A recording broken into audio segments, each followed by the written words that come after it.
ये कहानी God versus human की है। दरअसल हर 1000 साल बाद सारे गॉड मिलके ये डिसीजन लेते हैं कि ह्यूमैनिटी को 1000 साल और जीवन देना है या उनको खत्म कर देना है। और इस बार सारे गॉड ने ह्यूमैनिटी को खत्म करने के लिए वोट दिया होता है। रीजन क्योंकि ह्यूमैनिटी ने अर्थ को पूरा बर्बाद करके रखा था। ज़्यूस जो कि गॉड ऑफ द कॉस्मोस है, वो फाइनली ह्यूमन को खत्म करने के डिसीजन पे मंजूरी देने वाला होता है कि तभी 13 वैल्करी सिस्टर में से सबसे बड़ी वैल्करी रीडहे ने ज़्यूस को रोकती है और वो ज़्यूस से कहती है कि ह्यूमैनिटी को खत्म करने से पहले उनको एक चांस दिया जाए, जो कि है गॉड और ह्यूमन के बीच में 1-on-1 बैटल, जो कि एक तरीके से रैग्नारॉक भी है। रैग्नारॉक ये एक ऐसा इंसिडेंट है जहाँ पर 13 गॉड्स और 13 ह्यूमन लड़ते हैं। जो भी साइड पहले 7 बार जीतती है, अगर गॉड पहले जीतते हैं तो ह्यूमैनिटी खत्म और ह्यूमन जीतते हैं तो उनको 1000 साल और मिलेंगे। लेकिन रीडहे की गॉड वर्सेस ह्यूमन की बात सुनने के बाद यहाँ पर सारे गॉड उस पे हंसने लगते हैं, क्योंकि गॉड्स को लगता है कि भाई ह्यूमन उनका क्या ही उखाड़ लेंगे। रीडहे चिल्लाते हुए कह रहे होते कि कहीं ऐसी तो बात नहीं है कि गॉड ह्यूमन से फाइट करने में डरते हैं। ये सुनने के बाद सारे गॉड को हद से ज्यादा ही गुस्सा आ जाता है और रीडहे का प्लान यहाँ पर भाई कामयाब हो जाता है। ज़्यूस रीडहे से कहने लगता है कि उसका आइडिया उसको काफी ज्यादा अच्छा लगा। वो रीडहे के प्रपोजल को एक्सेप्ट कर लेता है और यकीनन सारे गॉड्स अब गॉड वर्सेस ह्यूमन की बैटल के लिए एक्साइटेड थे। ह्यूमन के साइड से 13 ह्यूमन को चुनने का काम रीडहे करने वाली होती है। इसके बाद हमें वैलहला के एरेना में दिखाया जाता है, जहाँ पर फर्स्ट बैटल होने वाली होती है। गॉड की तरफ से गॉड ऑफ थंडर थॉर होता है और ह्यूमन की तरफ से चाइनीज हीरो में सबसे पावरफुल लू बू होता है। लू बू बचपन से ही बहुत ही ज्यादा स्ट्रॉन्ग था, जिससे किसी से भी वो लड़ा उन सबको उसने हरा दिया। अपनी पूरी जिंदगी वो अपने से स्ट्रॉन्गर ओपोनेंट को ढूंढता रहा। पूरे चाइना में उसका नाम फैल गया। उसने अपने साम्राज्य को बनाया, उसके फॉलोअर्स बढ़े। 30 साल लगातार अपने से स्ट्रॉन्गर ओपोनेंट ना मिलने के बाद लू बू समझ गया कि अर्थ पे उससे स्ट्रॉन्गर कोई भी नहीं है और आखिर में बोर होकर उसने अपनी ही जान ले ली। वैसे शायद मैंने बताया नहीं, जितने भी ह्यूमन यहाँ पर फाइट करने के लिए आने वाले हैं वो अलग अलग ईरा से है। वो ऑलरेडी मर चुके हैं, अभी वो इस फाइट में शायद से अपने आफ्टर लाइफ से आए हैं। और हाँ, सारे ह्यूमन इस फाइट में जो आएंगे वो अपने पीक सबसे स्ट्रॉन्गेस्ट फॉर्म में हैं। सभी गॉड यहाँ पर काफी ज्यादा एक्साइटेड हो गए होते हैं। हम देखते हैं कि ह्यूमंस और लूबू के सोल्जर्स भी यहाँ पर आए होते हैं। आगे हम देखते हैं कि आसमान से लूबू के हाथ में एक वेपन आता है। हेमडाल अपने हॉर्न को बजाता है। नॉर्स माइथोलॉजी के अकॉर्डिंग जब हेमडाल अपने अपोकलिप्स हॉर्न को बजाएगा तब gods versus human battle the Ragnarok शुरू हो जाएगा। थॉर और लूबू आगे बढ़ते हैं और हम देखते हैं कि लूबू पहले थॉर पे स्ट्राइक मार देता है, जिसे थॉर अपने हथौड़े से ब्लॉक कर देता है। हालांकि हम देखते हैं कि लूबू थॉर को पीछे कर देता है। लूबू फिर से अटैक करता है, थॉर उसे ब्लॉक कर देता है और इस बार थॉर लूबू को पीछे कर देता है। थॉर और लूबू में एक बात बिल्कुल सेम होती है, ये दोनों ही आज तक जितने भी दुश्मनों से लड़े हैं उनको उन्होंने बस एक ही ब्लो में हरा दिया। पहली बार इन दोनों के लिए अपने सामने ऐसा ओपोनेंट आया है जो उनके पहले स्ट्राइक को झेल गया। आगे हम देखते हैं कि थॉर अपने एक तगड़े मूव को करने लगता है। इस मूव को थॉर ने तब यूज किया था जब एसगार्ड पे जायंट ने अटैक कर दिया था। जायंट सब कुछ तबाह कर रहे थे, कोई भी उनको रोक नहीं पा रहा था। तभी थॉर आके बस एक ही इस मूव से सारे ही जायंट को खत्म कर देता है। इस टेक्निक को बाद में इंस्टेंट किल नाम दे दिया गया। लेकिन यहाँ पर हमें देखने को मिलता है कि भाई थॉर बोरियत में था, मतलब उसकी पूरी जिंदगी में अभी तक कोई ऐसा दुश्मन उसे नहीं मिला जो उसे टक्कर दे पाए। खैर या प्रेजेंट में हम देखते हैं कि थॉर लूबू पे इंस्टेंट किल टेक्निक से अटैक कर देता है। सबको लग रहा होता है कि लूबू तो खत्म हो गया, लेकिन लूबू को कुछ भी नहीं हुआ होता। ये देखने के बाद सभी चौंक जाते हैं। यहाँ हम देखते हैं कि लूबू थॉर पे ही स्ट्राइक मार देता है। थॉर के बॉडी पे स्लैश लग जाता है, उसका ब्लड बहने लगता है। थॉर भी यहाँ पर बहुत ही ज्यादा हैरान हो चुका था। इस टाइम पे सारे ह्यूमन बहुत ही ज्यादा खुश और गॉड काफी ज्यादा हैरान हो चुके थे। ये दोनों अपने मन में बस एक ही बात सोच रहे होते कि काश ये दोनों एक ही इरा में मिलते। लूबू थॉर से कहता है कि वो कमाल का है। थॉर भी उसे कहता है कि ये बहुत ही ज्यादा निराशा की बात है कि लूबू बस एक ह्यूमन है। थॉर और लूबू मन में सोच रहे होते कि अगर वो सेम इरा से होते तो पक्का फ्रेंड्स होते। ये दोनों फिर से भिड़ जाते हैं। दोनों ही एक दूसरे से फाइट करके बहुत ही ज्यादा खुश थे। यहाँ पर ज़्यूस को एक बात परेशान कर रही थी कि लूबू का वेपन थॉर के म्योनर के सामने टिक कैसे रहा है, क्योंकि कोई भी ह्यूमन मेड वेपन गॉड के वेपन के सामने एक सेकंड में ही डिस्ट्रॉय हो जाता है। तभी ज़्यूस रीडहे को देखता है और वह समझ जाता है कि क्या सीन है। लेकिन रीडहे भी जानती है कि ह्यूमन का वेपन गॉड के खिलाफ कुछ कर नहीं सकता, इसलिए रैग्नारॉक स्टार्ट होने से पहले ही उसने इस प्रॉब्लम का हल निकाल दिया था। वैल्करीज की बॉडी अपनी ट्रांसेंडेंस स्किल से वेपन बन सकती है, जो कि गॉड के वेपन को इक्वली टक्कर दे सकते हैं। लूबू के लिए रीडहे ने अपने 13 वैल्करी सिस्टर में से रैंडग्रिज को चुना होता है। रैंडग्रिज भी खुशी से इसके लिए मान जाती है। रीडहे ने यहाँ पर पास्ट में रैंडग्रिज से पूछते कि क्या उसे थॉर के वेपन के सीक्रेट के बारे में पता है। रैंडग्रिज बताती है कि हाँ, थॉर के आयरन ग्लव्स किसी भी अटैक को मिटा सकते हैं। साथ ही म्योनर कितना पावरफुल है ये तो सभी जानते ही है। रीडहे ने रैंडग्रिज से कहती है कि उनको कुछ भी करके थॉर के उन वेपन को ओवरकम करना होगा। यहाँ पर एरेना भी सबको पता चल गया होता है कि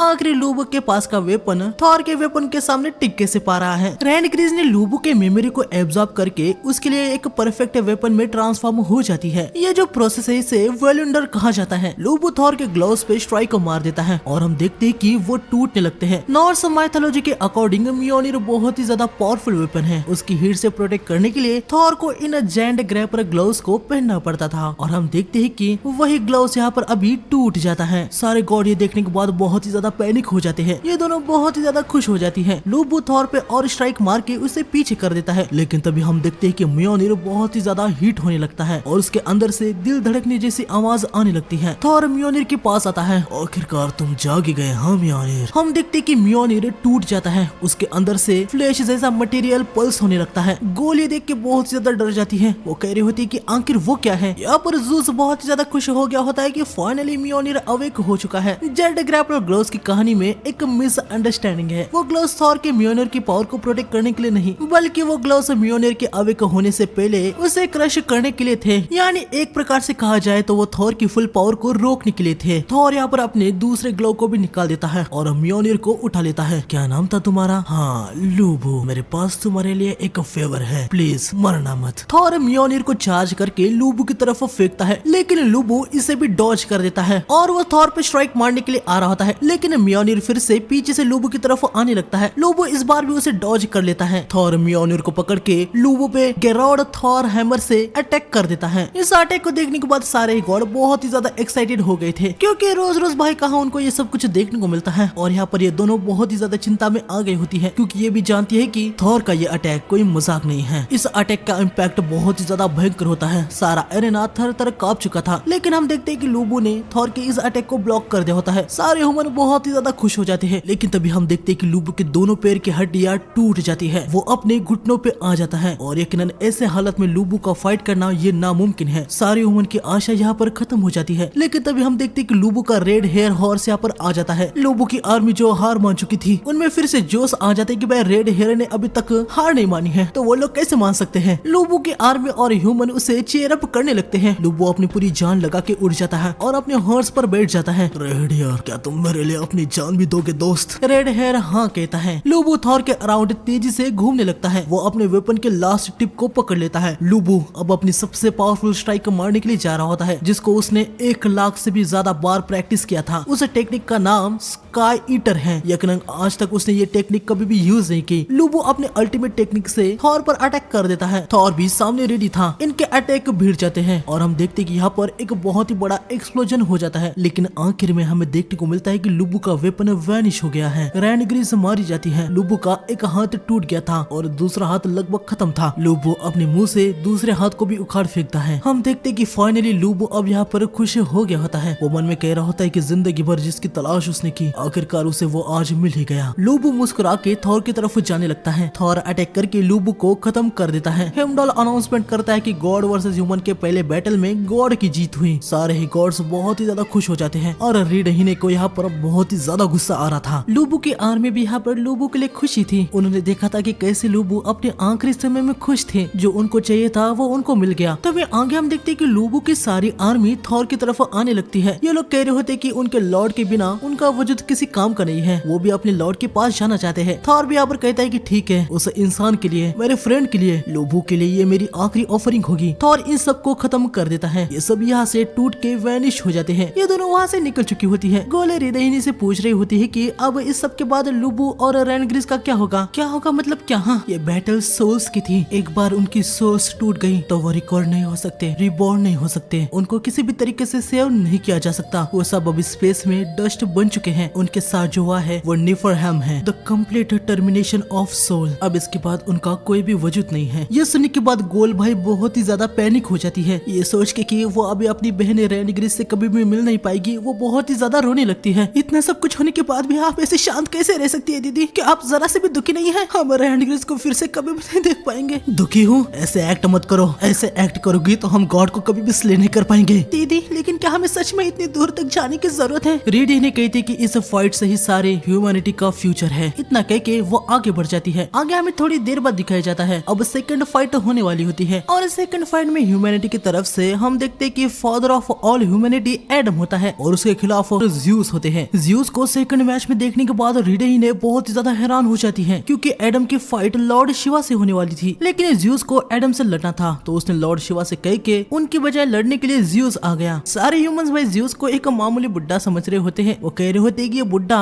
ज्यूस कैसे हो सकता है, लेकिन तभी ज्यूस अपने फॉर्म में आता है। एडम की वैलेंडर 13 वैल्क्री में से 7th वाली रेगिनल लाइफ बनने वाली होती है। रेगिनल लाइफ एडम को अपने हाथ को आगे करने को कहती है। ये दोनों के हाथ टच हो जाते हैं और हम देखते हैं कि इन दोनों के दिल एक हो जाते हैं। एडम का वेपन एक नकल डस्टर होता है। ये देखने के बाद सभी के सभी बहुत ही ज्यादा हैरान हो जाते हैं कि एक नकल डस्टर वेपन कैसे हो सकता है, लेकिन एडम कहता है कि ये बढ़िया है। खैर इन दोनों की बैटल स्टार्ट हो जाती है। ज़्यूस एडम को पंच करता है, लेकिन एडम इसे डॉज कर लेता है। ये पंच कोई नॉर्मल पंच नहीं था, ये 0.001 सेकंड अल्ट्रा लाइट स्पीड पंच था। आगे हम देखते कि ज़्यूस इससे भी ज्यादा फास्ट पंच एडम को करने लगता है, लेकिन एडम उन सबको ही डॉज कर रहा होता है। ज़्यूस मीटियोर जैब से पंच करने लगता है। इन पंचेस की स्पीड पहले वालों से भी और भी ज्यादा तेज थी। तभी हम एडम की आंखों में एक पैटर्न देखते हैं। एडम मीटियोर जैब पंचेस को भी डॉज कर रहा होता है। इसके बाद ज़्यून डिवाइन एक्स से अटैक कर देता है, लेकिन एडम जंप लगा के इसे भी डॉज कर देता है। ये देखने के बाद हर्मिस और एरिस जो कि गॉड ऑफ वॉर है बहुत ही ज्यादा हैरान हो जाते हैं। ज़्यूस एडम से कहता है कि वो बढ़िया है, लेकिन ऐसे भागने से कुछ नहीं होने वाला। एडम कहता है कि वो ये बात जानता है। तभी एडम सेम ज़्यूस की तरह जंप करने लगता है और सेम ज़्यूस की टेक्निक 0.001 स्पीड वाला पंच एडम ज़्यूस को मार देता है, जिससे ज़्यूस को चोट लग जाती है। ज़्यूस यहाँ पर परेशान हो जाता है कि एडम ने आखिर उसके मुंह को कैसे यूज कर लिया। एडम सारे ज़्यूस ने जो उस पे पंचेस किए थे वो ज़्यूस पे ही लैंड करने लगता है। इस बार अभी ज़्यूस उनको डॉज कर रहा होता है। तभी एडम मीटियोर जैब से भी ज़्यूस पे अटैक कर देता है, जो कि ज़्यूस को हिट हो जाते हैं। बस इतना ही नहीं, एडम डिवाइन एक्स से भी ज़्यूस को हिट कर देता है, जिससे ज़्यूस को तगड़ा डैमेज हो जाता है। सभी ह्यूमन भाई बहुत ही ज्यादा खुश हो रहे होते हैं। यहाँ पर रीडेही से हमें पता चलता है कि एडम जो कि फर्स्ट ह्यूमन है, गॉड ने उसे अपनी कॉपी बनाया। एडम के पास डिवाइन रिफ्लेक्शन पावर है, जिससे वो किसी भी गॉड की टेक्निक को इमिट यानी कॉपी कर सकता है। ज़्यूस अपने एक और टेक्निक को यूज करने लगता है। वो एडम से कहता है कि अब वो इसे भी कॉपी करके दिखाए। ज़्यूस बहुत ही तेजी से एडम के चारों तरफ घूमने लगता है और एडम पे हमला कर देता है, लेकिन एडम इसे भी डॉज कर देता है और तभी एडम ज़्यूस की ही टेक्निक को कॉपी करके ज़्यूस पर किक को मार देता है, जिससे ज़्यूस दूर जाके पटक जाता है। ज़्यूस उड़ जाता है। अब वो अपनी बॉडी को और भी ज्यादा बड़ा करता है। ज़्यूस अब एक बहुत ही ज्यादा पावरफुल टेक्निक का यूज करने के लिए जा रहा होता है। जब पहले ज़्यूस यंग था और अपने फादर क्रोनोस से लड़ा था, अपने फादर से लड़ते समय ज़्यूस ने अपने फादर से कोई भी हिट ना लेके उनको हर बार काउंटर किया और जीता, लेकिन क्रोनोस ने मरने से पहले ज़्यूस को एक बहुत ही भयंकर पंच मारा, जिससे ज़्यूस बहुत ही ज्यादा इंजर्ड हो गया। ज़्यूस ने अपने फादर के उस फाइनल ब्लो को तब सीख लिया। यह पंच टाइम के सारे लॉ को सरपास कर देता है। हम देखते हैं कि यहाँ पर समय रुक चुका होता है, क्योंकि ये पंच समय से परे है। ज़्यूस इससे एडम पे अटैक कर देता है, लेकिन हम देखते कि एडम उसको भी कॉपी करके उस अटैक को ज़्यूस पे हिट कर देता है। सबके सब यहाँ पर हैरान रह चुके थे कि आखिर यहाँ पर क्या हुआ। यकीनन समय के परे होने की वजह से कोई देख नहीं पाया था कि ज़्यूस ऐसे नीचे क्यों पड़ा है। खैर सारे ह्यूमन बहुत ही ज्यादा खुश हो गए होते हैं। हेमडाल अनाउंस कर रहा होता है कि गॉड वर्सेस मैन के सेकंड बैटल में ह्यूमन की जीत हो गई है, लेकिन तभी ज़्यूस उसे पकड़ लेता है और कहता है कि अभी नहीं। ज़्यूस अपने सर को सीधा कर लेता है। ज़्यूस उठ जाता है। एडम के इस पंच से ज़्यूस को काफी ज्यादा टोल पड़ चुका था। ओए ग्रैम्स, अपने आप को ज्यादा पुश मत कीजिए। हाँ चलो मान लिया कि तुम्हारी आँख की कोई मजाक तो नहीं है, वो मुझे भी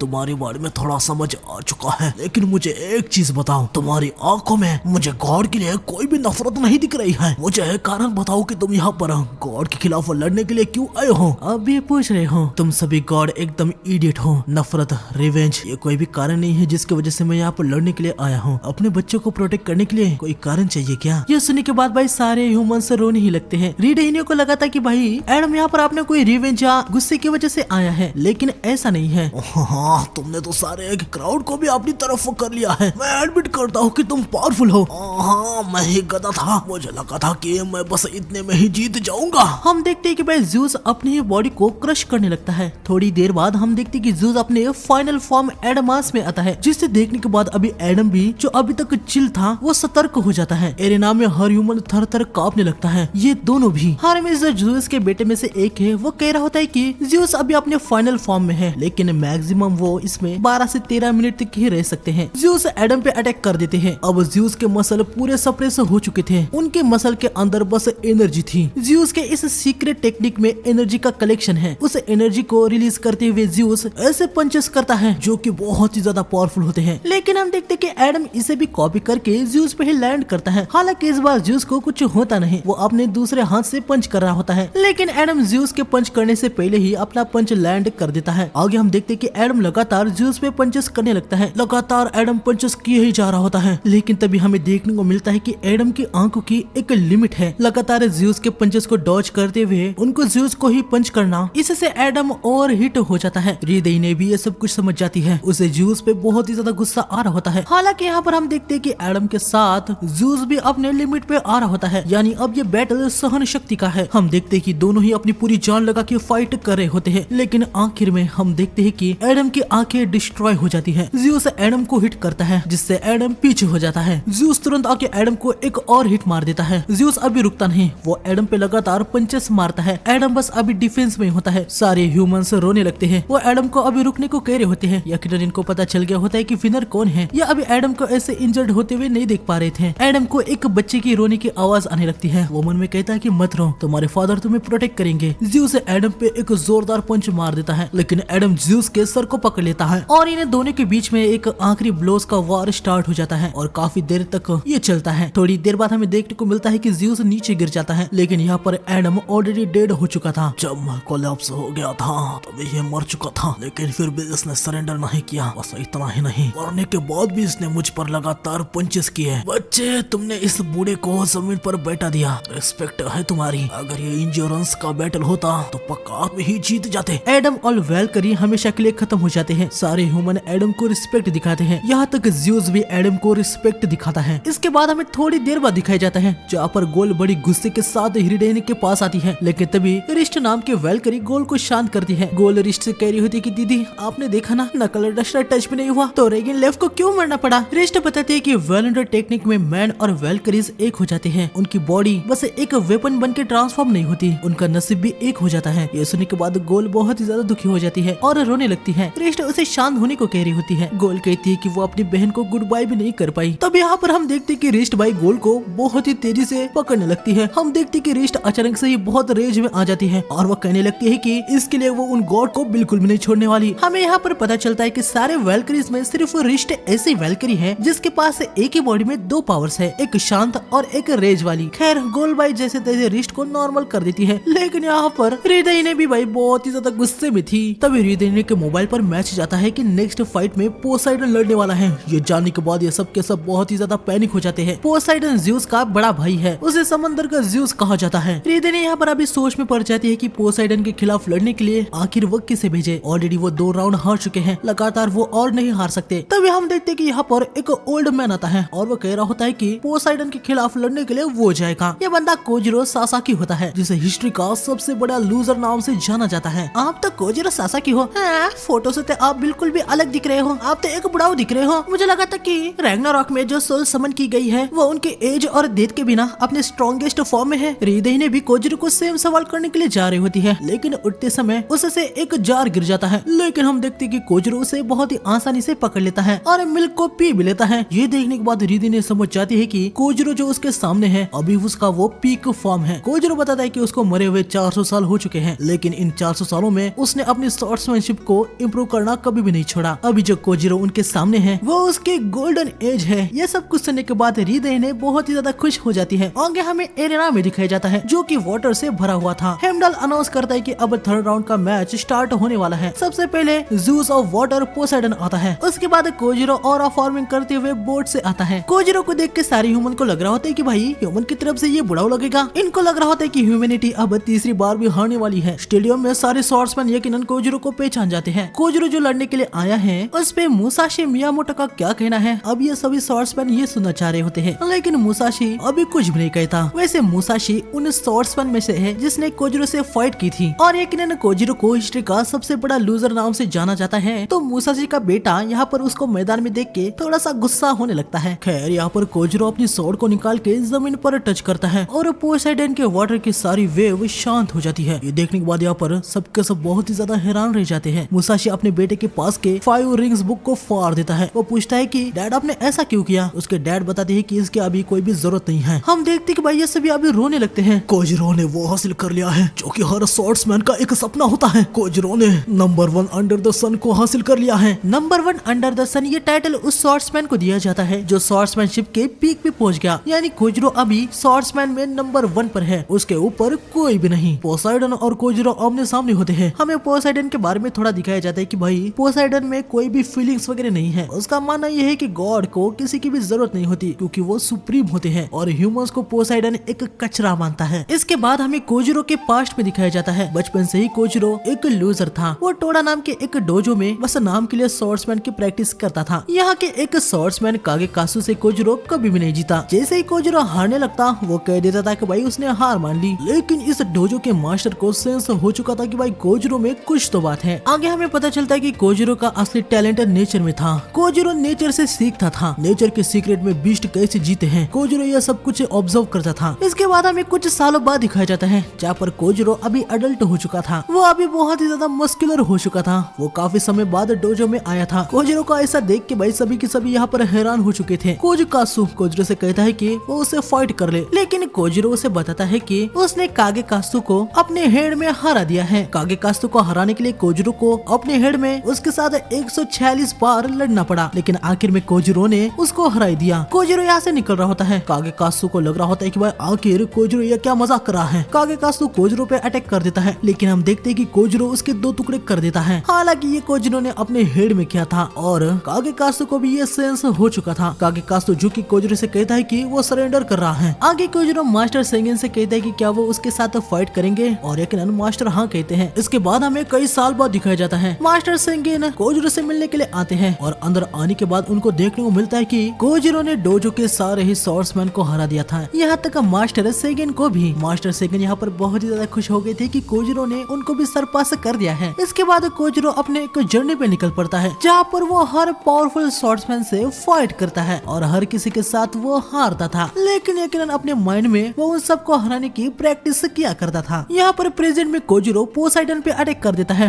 लेकिन हम देखते कि पोसाइडन उसे खत्म कर देता है। लेकिन एक्चुअली में कोजिरो अपने दिमाग में पोसाइडन से फाइट करा था। वो रास्ता ढूंढ रहा था कि किस तरीके से वो पोसाइडन पे स्ट्राइक मारे। आगे हमें पता चलता है कि कोजिरो ने अपने हेड में 16 बार पोसाइडन पे अटैक किया, लेकिन हर बार वही मारा गया। अनथ है, चाहे कैसे भी मैं उस पे अटैक कर रहा हूँ, लेकिन वही मारा जा रहा हूँ। लगता है कि ये गॉड मेरी तरफ देख भी नहीं रहा। अब क्या किया जाए। कोजिरो जानता है कि जिस किसी से उसने फाइट की है उसके डोजे के स्वॉर्ड्समैन या बाकी के सभी स्वॉर्ड्समैन वो सभी यहीं पर है और उन सब की टेक्निक भी अभी कोजिरो का पार्ट है। कोजिरो पोसाइडन पे अटैक कर ही देता है। कोजिरो अपनी स्वॉर्ड की फुल फोर्स के साथ अटैक किया था, इसलिए स्वॉर्ड को फिर से बैक में स्विंग करना ये नामुमकिन है। पोसाइडन कोजिरो के अटैक को डॉज कर देता है और कोजिरो पे अटैक करने लगता है, लेकिन हम देखते हैं कि बहुत सारे हारों के बाद कोजिरो ने एक ऐसी मूव बना दी होती है जो कि इनर्शिया के लॉ को भी बाईपास कर देती है। फुल स्पीड पे स्विंग होने वाली स्वॉर्ड को कोजिरो सुबुमेगेशी नाम के अपने एक टेक्निक से बीच में ही वापस स्विंग कर देता है और हम देखते हैं कि इससे पोसाइडन के बाल कट हो जाते हैं। ये देखने के बाद हरमिस जो कि अभी तक केयर फ्री था वो भी हैरान हो जाता है। पोसाइडन फाइनली कोजिरो की तरफ अपनी आंखों से देखने लगता है। तो आखिरकार तुमने मुझे देख लिया बच्चे। वैसे कोजिरो के वेलेंडर रिस्ट बनी होती है। आगे हम देखते हैं कि पोसाइडन आके कोजिरो पे स्ट्राइक मारने लगता है, लेकिन कोजिरो पोसाइडन के हर अटैक को डॉज कर रहा होता है। इतने सालों तक ग्रेट स्वॉर्ड्समैन से हार के, लेकिन उनको अपने माइंड में हरा के कोजिरो ने अपने आप को ऐसा ट्रेन किया होता है कि वो अपने ओपोनेंट के अटैक के पैटर्न को ही प्रिडिक्ट कर सकता है। जिस मोमेंट में पोसाइडन एरेना में आया था तभी से ही कोजिरो ने पोसाइडन के होने वाली हर एक सेकंड की मूवमेंट को ऑब्जर्व किया, फिर पोसाइडन की इमेज बना के उसके साथ अपने माइंड में फाइट किया। बस इतने से ही समय में कोजिरो ने पोसाइडन के 1000 से भी ज्यादा पैटर्न को समझ लिया और अभी उसी की वजह से कोजिरो पोसाइडन के इन अटैक को बहुत ही आसानी से डॉज कर पा रहा होता है। कोजिरो अपने ओपोनेंट के हर एक मूव के साथ फ्यूचर में वो कौन सी मूव करेगा ये भी प्रिडिक्ट कर सकता है। यही उसकी ट्रू पावर है। इस टेक्निक का नाम सेंजू मूसो है। कोजिरो पोसाइडन के सारे अटैक को डॉज करके पीछे जाता है। यकीनन सारे गॉड यहाँ पर हैरान रह जाते कि भाई एक ह्यूमन पोसाइडन के अटैक को कैसे डॉज कर रहा है। सारे ह्यूमन को अभी कोजिरो पे यकीन हो गया होता है कि भाई कोजिरो ओल्ड है लेकिन वो बहुत ही ज्यादा पावरफुल है। तभी हम देखते कि पोसाइडन विसल बजाने लगता है। कोजिरो सतर्क हो जाता है। वो प्रिडिक्ट करने लगता है कि पोसाइडन का अगला अटैक क्या होगा। अटैक तो कोजिरो ने प्रिडिक्ट कर लिया था, लेकिन वो कोजिरो ने जितना सोचा था उससे बहुत ही ज्यादा स्पीड में होता है। कोजिरो ब्लॉक करने की कोशिश करता है लेकिन वो नाकामयाब हो जाता है। पोसाइडन कोजिरो पे स्लैश मार देता है। क्या हुआ? मुझे लगा था कि तुम मेरे सारे मूव्स को रीड कर सकते हो, लूजर कहीं के। कोजिरो उठ जाता है। अभी वो समझ जाता है कि उसे और भी ज्यादा सतर्क रहना होगा। गॉड यहाँ पर बहुत ही ज्यादा खुश हो गए थे कि पोसाइडन ने कोजिरो को हिट मार मार दिया है। वो सारे पोसाइडन को चेयर अप कर रहे होते हैं, लेकिन पोसाइडन उन सभी को गुस्से से देखता है। सारे गॉड्स भाई चुप हो जाते हैं। क्या हुआ?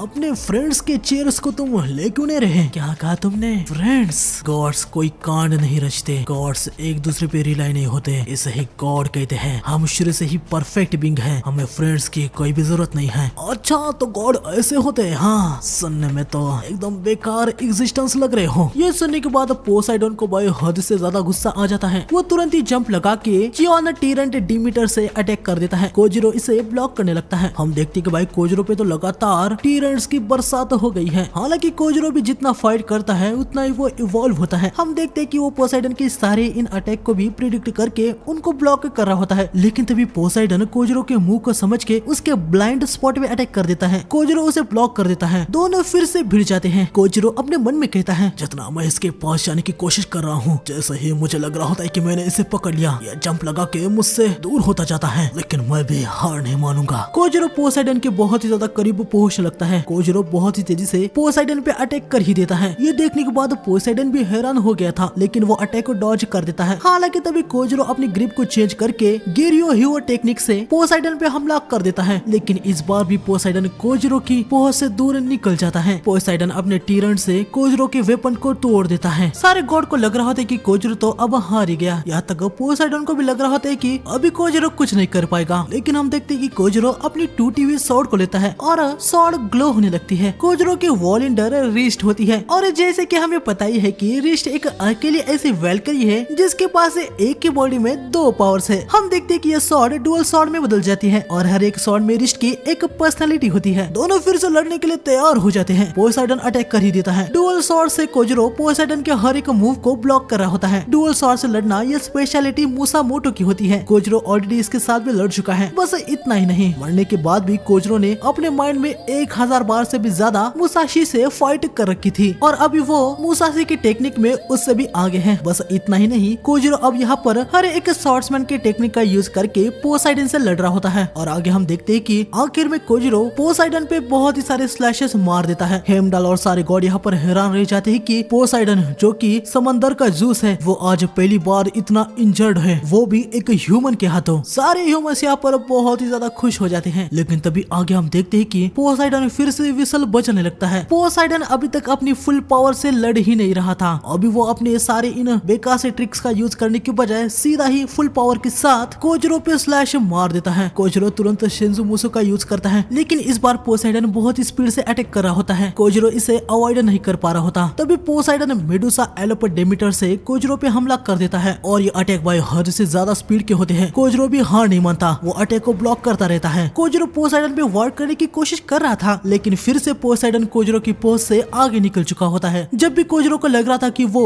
समंदर के आखिर में पहुंच गया है, लेकिन समंदर और भी ज्यादा गहरा होता ही जा रहा था। कोजिरो अपने मन में कहता है कि क्या मैं बस इतना ही आगे जा सकता हूँ? वैसे हारना मेरे लिए कुछ नया नहीं है, मैं इसका आदी हूँ। तभी हम देखते कि जितनों ने भी अभी तक कोजिरो से लड़ा था, वो सभी उसको आवाज देने लगते हैं। सारे ह्यूमन जो शुरू में कोजिरो को बस लूजर समझ रहे थे, वो सभी कोजिरो को चीयर अप कर रहे होते हैं। उन सभी की आवाज से कोजिरो जाग जाता है। हर बार ये मोमेंट होता है जहाँ पर कोजिरो हार जाता था। वो कभी अपनी ट्रू स्किल का यूज ही नहीं किया। कोजिरो पोसाइडन के अटैक को ब्लॉक कर ही देता है। इस बार मैं जीतना चाहता हूँ। ये वो मोमेंट था जब कोजिरो की स्वॉर्ड आखिर में समंदर के सबसे नीचे पहुंच गई थी। पोसाइडन फिर से अपना अटैक करता है, लेकिन अब कोजिरो उस लेवल में पहुंच गया है जहाँ पर उसको पोसाइडन के हर एक मूव के बारे में पता है। कोजिरो पोसाइडन के लाइट स्पीड वाले अटैक को हलवे की तरह डॉज करके पोसाइडन के पास आता है और उसके हाथ को काट देता है। पोसाइडन अपने दूसरे हाथ से टीरिन को पकड़ता है और अटैक करने लगता है, लेकिन कोजिरो उसके दूसरे हाथ को भी काट देता है। लेकिन भाई पोसाइडन भी हार नहीं मानता, वो अपने मुंह में टीरिन को लेके अटैक करता है। कोजिरो पोसाइडन के सीने में स्लैश मार देता है। पोसाइडन के 2 टुकड़े हो जाते हैं, वो मर जाता है और फाइनली ह्यूमंस एक मैच को जीत ही जाते हैं। यकीनन सारे ह्यूमन बहुत ही ज्यादा खुश हो गए होते हैं और सारे गॉड यहाँ पर दंग रह जाते हैं कि एक ह्यूमन ने एक गॉड को खत्म कर दिया। कोजिरो भी भाई बहुत ही ज्यादा थक गया था,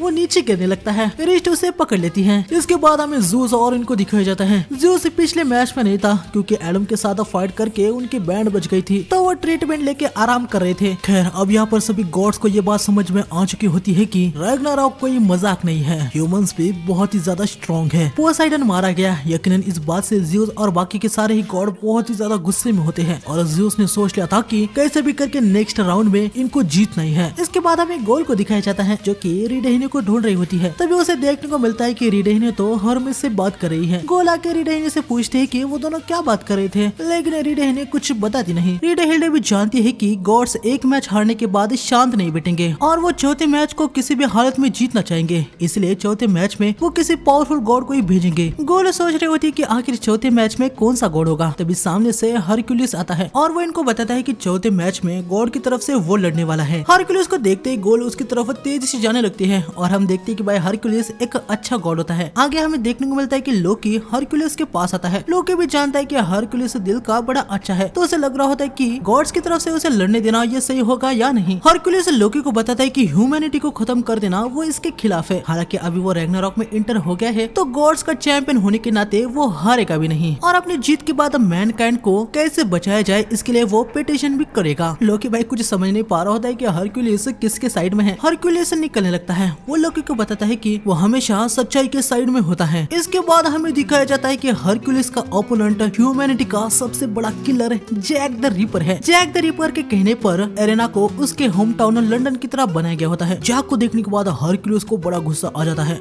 वो अपने मन में कहता है आखिर ये क्यों? लोबो, एडम और कोचरो ये सभी ह्यूमैनिटी को रिप्रेजेंट करने के वर्दी थे। जिस तरह से वो लड़े गॉड भी उनसे इंप्रेस हो गए, तो मुझे इससे क्यों लड़ना होगा? मैनकाइंड भी अभी समझ नहीं पा रही होती कि भाई अभी वो किसको सपोर्ट करे। हमें हरक्यूलिस के बारे में बताया जाता है। हरक्यूलिस पहले एक नॉर्मल सा ह्यूमन था जो कि थीबस नाम के एक सिटी में रहता था। पहले उसका नाम अलाकेडिस था। बचपन से ये हरक्यूलिस दिल का बहुत ही अच्छा था। वो कभी भी बुराई को सहन नहीं कर पाता था। भले वो बहुत ही ज्यादा कमजोर था, लेकिन हमेशा सच्चाई की तरफ और बुराई का सामना किया करता था। जब भी हरक्यूलिस को चॉइस मिलती थी वो हमेशा हार्ड वाला रास्ता ही चुनता था। आगे काफी साल बाद हरक्यूलिस काफी ज्यादा स्ट्रॉन्ग बन गया। 2020 में जब वो वालहला में ह्यूमंस को 1000 साल जिंदगी देनी है या नहीं इस पे मीटिंग चल रही थी, तो यहाँ पर ह्यूमंस को यकीनन 1000 साल मिल गए होते हैं। लेकिन थीबस में होने वाली इंजस्टिस को देख के कुछ गॉड कह रहे होते हैं कि उस सिटी के ह्यूमंस को सबको सिखाना चाहिए। थीबस ये टेरिटरी एरेस के अंडर आती थी, तो वो वहाँ पर जाने वाला था। आगे हम देखते कि एरेस अपने डिवाइन आर्मी के साथ थीबस में आ गया होता है। वो सारे ह्यूमन से कहता है कि उन्होंने जो कांड यहाँ थीबस में किए हैं, आज उसकी सजा सारे ह्यूमन को मिलने वाली है। सारे ह्यूमन यहाँ पर डर चुके होते हैं। यकीनन गॉड से भिड़ना इसके बारे में वो सोच भी नहीं सकते। लेकिन अकेला हरक्यूलिस सामने खड़ा हो जाता है। हरक्यूलिस एरेस पे अटैक करने के लिए आता है, लेकिन वो किक मार के उसे पीछे पटक देता है। लेकिन हरक्यूलिस हार नहीं मानता। वही रुक जाओ, मैं तुम्हें आगे नहीं जाने दूंगा। हाँ ऐसी बात है, एक ह्यूमन होने के बावजूद भी तुम्हें काफी दम है। मुझे तुम पसंद आ गए। हमारे सामने झुक जाओ, हम तुम्हारी जान बख्श देंगे।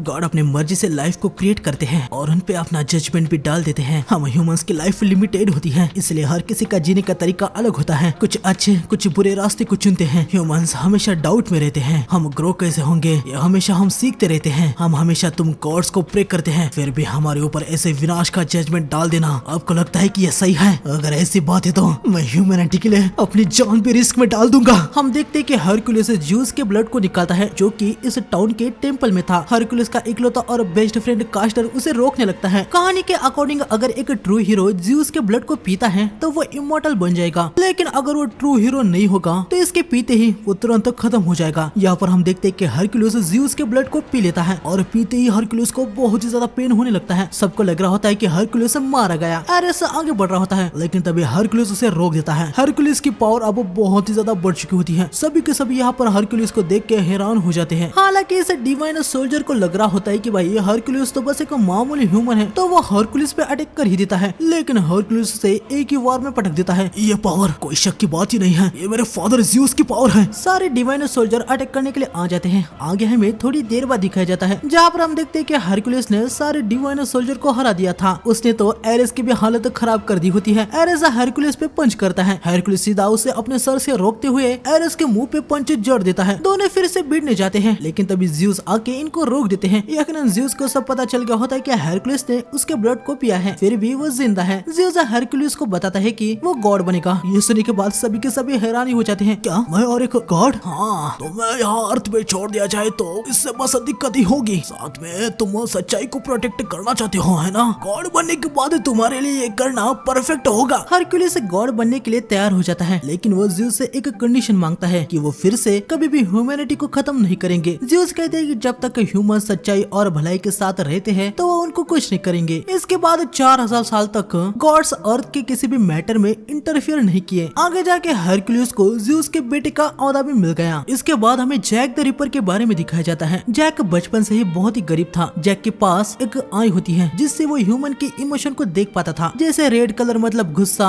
ब्लू मतलब जैसे खुद को कोई महान समझने वाला। सिर्फ उसके मॉम के अंदर से ही उसको एक गोल्डन लाइट दिखती थी जो कि प्यार और काइंडनेस की थी। लेकिन आगे हमें पता चलता है कि जैक के मॉम को जैक के पहले 5 बच्चे होने वाले थे, लेकिन उन्होंने उनको जन्म नहीं दिया, सिर्फ जैक को ही जन्म दिया। जैक को खुद भी पता नहीं था कि अपने पापा कौन है। जैक के पापा अमीर थे। उन्होंने जैक की मॉम को वादा किया था कि वो उससे शादी करेंगे, लेकिन एक दिन न्यूज़पेपर में जैक की मॉम को देखने को मिलता है कि जैक के पापा किसी और लड़की के साथ शादी करने वाले हैं। ये देखने के बाद जैक की मॉम को बहुत ही ज्यादा गुस्सा आ जाता है। जैक अपनी मॉम से कह रहा होता है कि मॉम आप चिंता मत कीजिए, मैं आपके साथ हूँ। लेकिन अभी यहाँ जैक को देखने को मिलता है कि जो प्यार उसकी मॉम उसे किया करती थी वो सब कुछ फेक था। जैक की मॉम कह रही होती कि काश वो जैक को जन्म ही नहीं देती। अगर वो जैक के पापा को हासिल नहीं कर पाई तो जैक का उसके पास होना इसका कुछ भी कारण नहीं है। ये सब सुनने के बाद यकीनन जैक बहुत ही ज्यादा हैरान हो जाता है। जैक को अपनी मॉम से भी वो गुस्से वाला कलर दिखाई देने लगता है जो कि उसे हर किसी से दिखाई देता है। जैक भाई यहाँ पर पागल ही हो जाता है। वो अपने मॉम के गले को पकड़ लेता है और कहता है कि आप चिंता मत कीजिए, मैं आपको इस कलर से मुक्त कर दूंगा। यहाँ पहली बार जैक को पर्पल कलर दिखता है जो कि डर का कलर था। जैक को ये कलर बहुत ही ज्यादा पसंद आ जाता है। हम देखते हैं कि जैक अपनी मॉम को मार देता है। इसके बाद वो अपने डैड के पास भी आता है और उनको भी खत्म कर देता है और यही से हिस्ट्री के सबसे बड़े किलर का जन्म हुआ, जैक द रिपर। हरक्यूलिस और जैक द रिपर की फाइट स्टार्ट हो जाती है। जैक अपने वेलेंडर को निकालता है जो कि एक बड़ी सी सीजर होती है, लेकिन तभी जैक यहाँ से भाग जाता है। ये देखने के बाद हरक्यूलिस को बहुत ही ज्यादा गुस्सा आ जाता है। वो भी जैक के पीछे निकल जाता है। लेकिन थोड़ा आगे जाने के बाद हम देखते हैं कि जैक चाय पी रहा होता है। वो हरक्यूलिस से कहता है कि सर क्या अब भी टी पीना चाहेंगे। हरक्यूलिस जैक पे अटैक करने के लिए आ रहा होता है, लेकिन तभी उसे सामने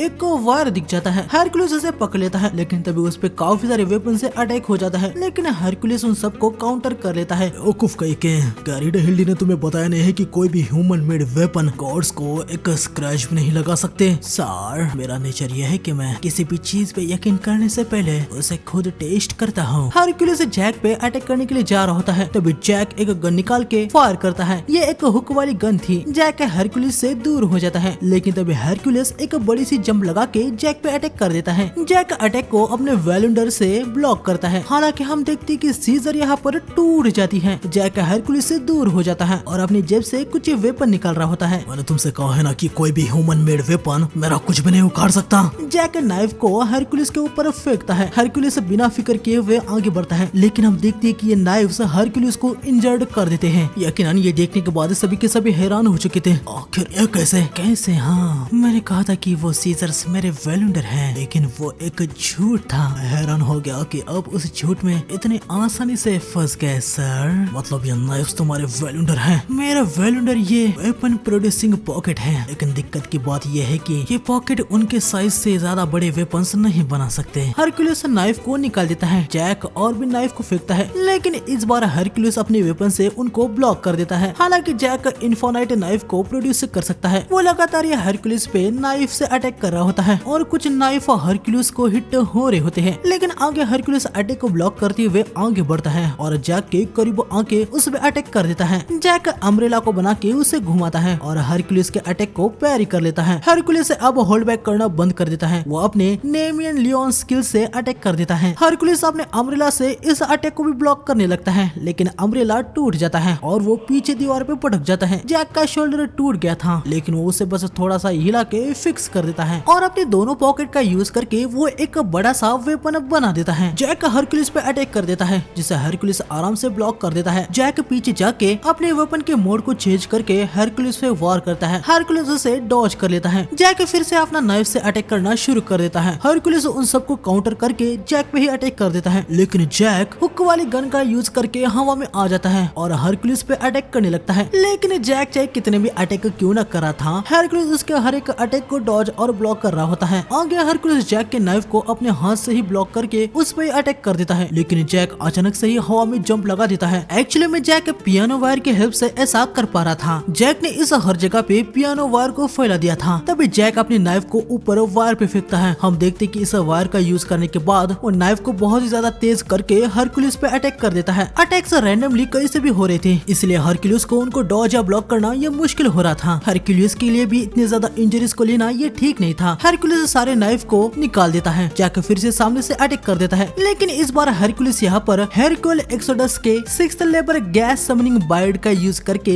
जैक के नाइफ को उसी की तरफ कर देता है। जैक अपने क्लोथ का यूज करके नाइफ से बच जाता है, लेकिन एक नाइफ वायर पे भी लग जाता है, वायर टूट जाता है। जैक के पैर में भी एक नाइफ घुस जाता है, साथ ही एक नाइफ उसके आंख पे भी लग जाता है और जैक के आंख पे जो वॉच थी वो टूट जाती है। तुम अपनी इस ट्रिक से मुझे कभी भी नहीं हरा पाओगे।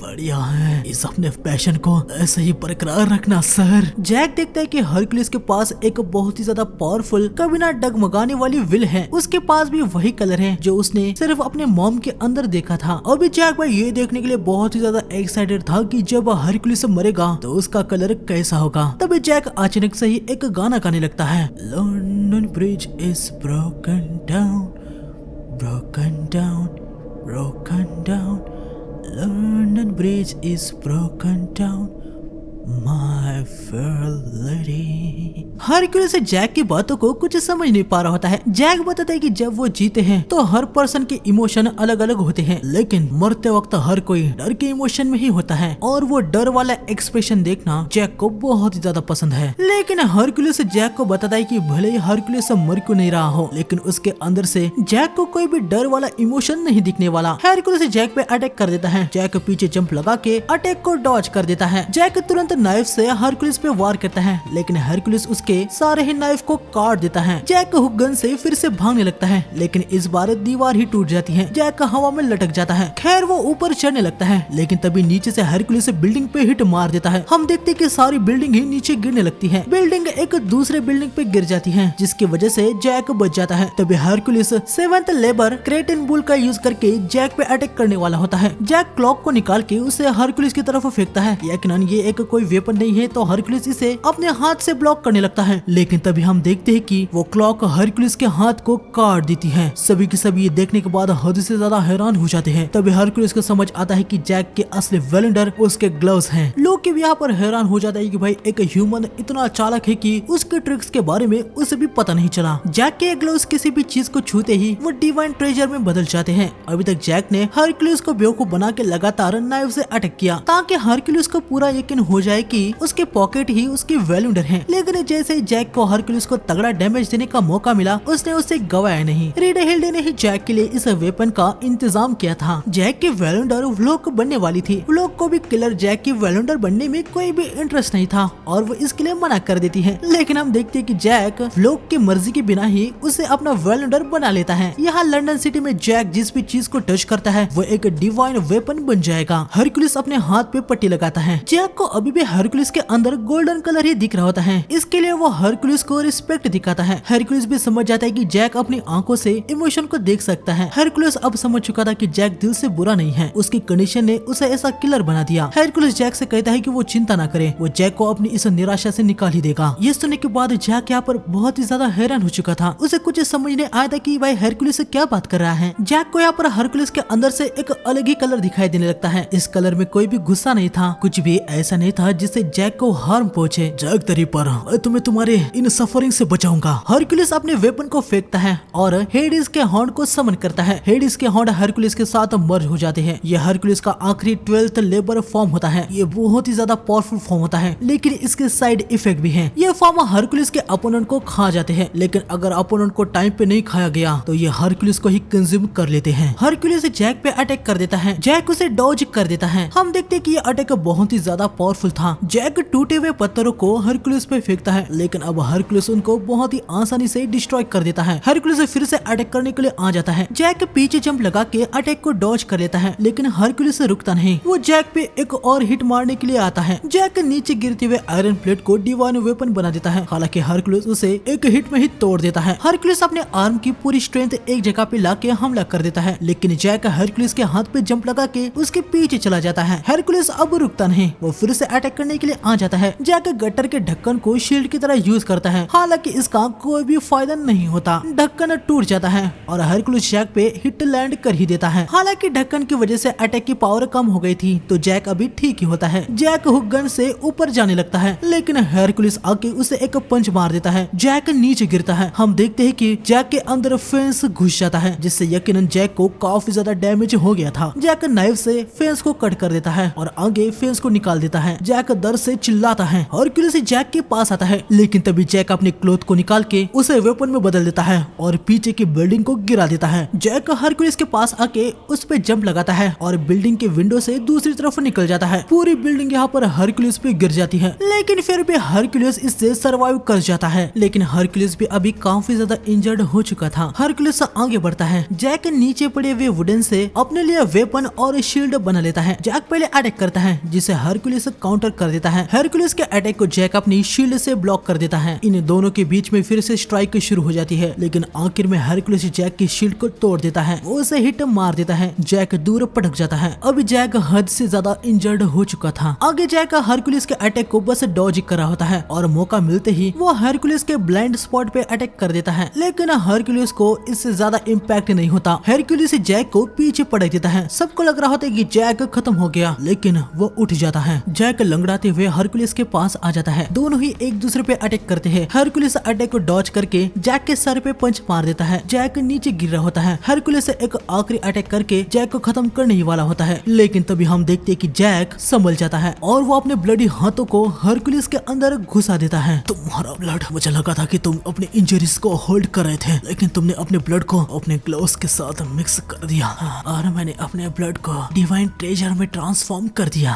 तुम आखिर तक इम्प्रेसिव रहे जैक।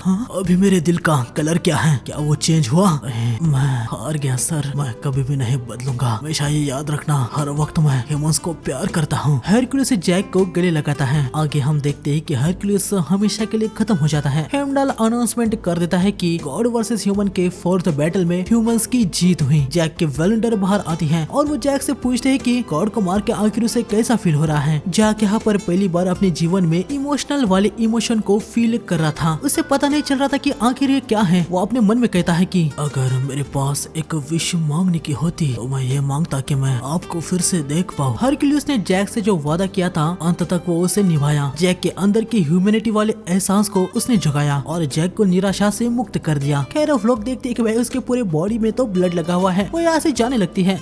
तुम्हारी वजह से अब मुझे शावर लेना पड़ेगा और हाँ तुम भी जल्दी से इन्फॉर्मरी में जाओ, समझे लिटिल बॉय। इतना कह के लोग यहाँ से निकल जाती है। जैक भी निकल रहा होता है, लेकिन एरेना से बाहर आते ही ह्यूमंस और गॉड दोनों ही उस पे पत्थर मारने लगते हैं। लेकिन अब जैक को इससे कोई भी गुस्सा नहीं था। बिना अपने आंख के यूज किए भी जैक समझ चुका था कि ह्यूमंस के इमोशंस ऐसे ही होते हैं। जैक मुस्कुराते हुए आगे बढ़ता है। गोल यहाँ पर हरक्यूलिस हमेशा के लिए खत्म हो गया है। इससे बहुत ही ज्यादा रोने लगती है। अभी आप खुश है कि उस मर्डरर ने हरक्यूलिस को मार दिया? रीडाहिल्डे कुछ भी ना कह के आगे बढ़ती है। वो अपने एक रूम में आती है। हमें यहाँ पर देखने को मिलता है कि गोल के सामने वो कितनी भी स्ट्रिक्ट दिखती है, लेकिन रियलिटी में रीडाहिल्डे भी बहुत ही ज्यादा दुखी थी। ह्यूमंस और आज हरक्यूलिस मारा गया। हम देखते हैं कि रीडाहिल्डे अपने तरीके से उनको श्रद्धांजलि देती है। रीडाहिल्डे बहुत ही ज्यादा रोते हुए कहते हैं कि हरक्यूलिस, ये सब कुछ खत्म होने के बाद मैं भी तुम्हारे पास आऊंगी। हरक्यूलिस की डेथ से सारे गॉड यकीनन बहुत ही ज्यादा दुखित हैं। ह्यूमंस भी लगातार 2 बार जीत गए। ज़्यूस को भाई से बहुत ही ज्यादा गुस्सा आ जाता है। थोड़ी देर बाद हमें लोकी को एक बगीचे में दिखाया जाता है, जहाँ पर हम देखते हैं कि लोकी ने बुद्धा को बुलाया होता है। लोकी को पता चल क्या होता है कि वेलेंडर भले ही पावरफुल होते हैं, लेकिन वो इतने पावरफुल नहीं होते कि गॉड को इंजर्ड यहाँ तक उनको स्ले भी कर दे। हालांकि उनको बुद्धा की समावादना टेक्निक से उस लेवल तक पावरफुल बनाया जा सकता है। इसलिए लोकी बुद्धा से पूछता है कि क्या बुद्धा ने ही वेलेंडर को उतना स्ट्रॉन्ग बनाया है? बुद्धा हाँ कहते हैं। ये सुनते ही लोकी को बहुत ही ज्यादा गुस्सा आ जाता है और वो कहता है कि वो बुद्धा को खत्म कर देगा। ये दोनों अपने ऑरा को अनलिश करते हैं, लेकिन तभी यहाँ पर 7 गॉड ऑफ फॉर्चून आते हैं। ये 7 गॉड भी बुद्धा को ट्रेटर कह रहे होते हैं और वो बुद्धा से कहते हैं कि अब वो उन पे जजमेंट करने वाले हैं, लेकिन बुद्धा भाई इनको जरा सा भी भाव नहीं देते। लोग भी इनके साथ मिलके बुद्धा के खिलाफ हो जाता है। बुद्धा अपने पावर को अनलिश करते हैं और कहते हैं कि वो अकेले ही उन सभी को निपटा देंगे। बुद्धा के ऑरा को देखने के बाद ये सभी बहुत ही ज्यादा पैनिक हो जाते हैं। तभी बुद्धा का साथ देने के लिए कोजरो और दूसरे 2 ह्यूमंस भी यहाँ पर आते हैं। यकीनन कोजरो को देख के ये सभी डर गए होते हैं। कोजरो और ये जो दूसरे ह्यूमन आए होते हैं वो बुद्धा के साइड में थे। अब इन दोनों ग्रुप में फाइट होने वाली होती है। लोकी अटैक कर रहा होता है, लेकिन ये लोकी को रोक के बुद्धा पे अपनी गन से अटैक कर देता है। हालांकि बुद्धा अपनी एक टेक्निक से उस अटैक को डॉज कर देते हैं। ये देखने के बाद ये बंदा पूरी तरीके से हैरान हो चुका था। आगे इनकी फाइट और भी ज्यादा खतरनाक लेवल पे बढ़ रही होती है, लेकिन तब यहाँ पर ज़्यूस और ओडिन आके इनको रोक देते हैं। ओडिन अपने ऑरा को फॉर्म करते हुए इन सभी को निकलने को कहते हैं। लोकी और वो 7 गॉड पैनिक हो जाते हैं और चुपचाप यहाँ से निकल जाते हैं। आगे तीनों भी नेक्स्ट मैच देखने के लिए निकल जाते हैं। ज़्यूस बुद्धा से कहते हैं कि बुद्धा कोई दिक्कत खड़ी ना करे। ये सुन के बुद्धा भाई हंसने लगते हैं। ज़्यूस भी हंस रहा होता है। बुद्धा यहाँ से निकल रहे होते हैं। जाते हुए वो ज़्यूस से कहते हैं कि पूरे हेवन और अर्थ में सिर्फ एक ही है जो बुद्धा को क्या करना है वो बता सकता है, और वो कोई और नहीं बल्कि बुद्धा खुद है। खैर इसके बाद हमें पता चलता है कि नेक्स्ट मैच किन के बीच में होने वाला है। गॉड की तरफ से शिवा होते हैं और ह्यूमन की तरफ से जापान का सबसे ताकतवर सुमो रेसलर राइडन होता है। रिडे हिल्डे यहाँ पर राइडन के पास आई होती है। वो उसे बताती है कि नेक्स्ट मैच में अब उसे लड़ना है। राइडन पूछता है कि वो किसके साथ मर्ज होने वाला है, मतलब वो अपने वेलुंडर के बारे में पूछ रहा था। रिडे हिल्डे थ्रूड नाम की वेलकरी को बुलाती है, जो कि भाई राइडन से भी बहुत ही ज्यादा बड़ी होती है। थ्रूड को लग रहा होता है कि उसे देखने के बाद राइडन पूरा हैरान हो चुका होगा, लेकिन थ्रूड को देखते ही राइडन को उससे प्यार हो जाता है। वो थ्रूड से कहता है कि उसे बड़ी वुमन से बहुत ही पसंद है। राइडन थ्रूड के गले ही लग जाता है। थ्रूड कह रही होती है कि राइडन अपने ये जोक्स बंद कर दे, लेकिन राइडन कहता है कि वो कभी भी जोक्स नहीं करता। भाई थ्रूड भी यहाँ पर राइडन के प्यार में पड़ जाती है। ये देखने के बाद गोल बहुत ही ज्यादा हैरान हो जाती है, क्योंकि आज तक थ्रूड ने ऐसे लड़के वाले एक्सप्रेशन नहीं दिखाए थे। वो हमेशा मर्दान ही रहती थी। इसके बाद हमें एरेना में दिखाया जाता है, जहाँ पर सबसे पहले राइडन आता है। उसके बाद यहाँ पर शिवा आते हैं। इनके मैच शुरू होने से पहले हमें राइडन के बारे में थोड़ा बताया जाता है। साल 1767 के जनवरी मंथ में शिनाओ प्रोविंस नाम के एक गांव में राइडन का जन्म हुआ था। हालांकि अपने जन्म के 3 साल बाद भी राइडन चल नहीं पाता था। राइडन की मॉम और डैड को इसके पीछे का कारण कुछ पता नहीं था, लेकिन एक दिन जब राइडन की मॉम डैड काम करके घर वापस आते हैं, वो देखते कि राइडन चलने की कोशिश करता है। हालांकि थोड़ा सा आगे आने के बाद राइडन की हड्डियां टूटने लगती हैं। राइडन कोई कमजोर नहीं था, न ही उसकी हड्डियां कमजोर थी, बल्कि उसकी मसल हद से ज्यादा ही स्ट्रॉन्ग थी। उसकी अंदरूनी मसल्स उसके हड्डियों को कुचल रही थी। उसकी मसल वो कारण था जिसकी वजह से वो चल तक नहीं पाता था। लेकिन कुछ समय बाद वही मसल्स राइडन के बॉडी में 100 लेयर्स बना देती है, जो कि 100 सील्स होती है। इसकी वजह से राइडन अब